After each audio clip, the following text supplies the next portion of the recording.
रोज जेवणात काय बनवायचं हा प्रश्न आला की डोकं दुखायला लागतं. तर म्हटलं आज देऊया चपाती भाजीला सुट्टी आणि बनवूया झटपट अशी बिर्याणी. त्याचसाठी एक टोप ठेवलं आहे आणि त्याच्यात भरपूर तेल टाकलं, अख्खे गरम मसाले टाकले आणि त्याच्यानंतर कढीपत्ता आणि कांदा टाकून घेतला. कढीपत्ता, कांदा आणि गरम मसाले चांगले लाल करून घेतले आणि त्यानंतर मी त्याच्यात अद्रक, लसूण आणि कोथिंबीरची पेस्ट टाकलेली आहे आणि सगळा मसाला जो आहे 2 मिनिटं चांगला हलवून घेतला आहे.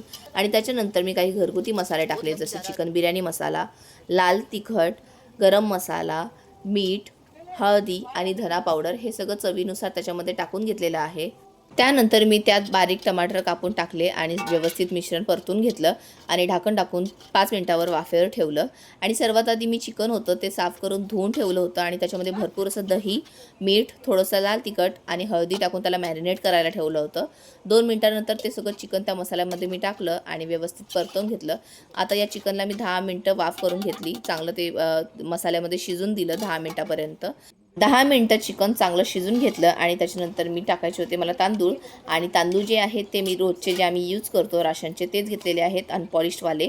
बासमती वगैरे तांदूळ मी घातलेले नाही आहेत, कारण हे जे राशनचे तांदूळ आहेत त्याच्याने पण बिर्याणीची खूप चांगली चव येते, एकदम गावरान टेस्ट येतो.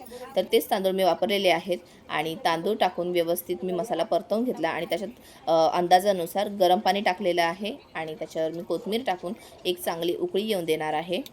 भाताला उकळी आल्यावर त्याला एकदा चांगलं शेवट परतून घेतलं आणि व्यवस्थित झाकण टाकून स्लो गॅसवर वजन ठेवून ते बिर्याणी 5 ते 10 मिनिटं शिजवून घेतली आणि 5-10 मिनिटानंतर आपली बिर्याणी रेडी झाली आणि खूप छान आणि टेस्टी बनली होती बिर्याणी.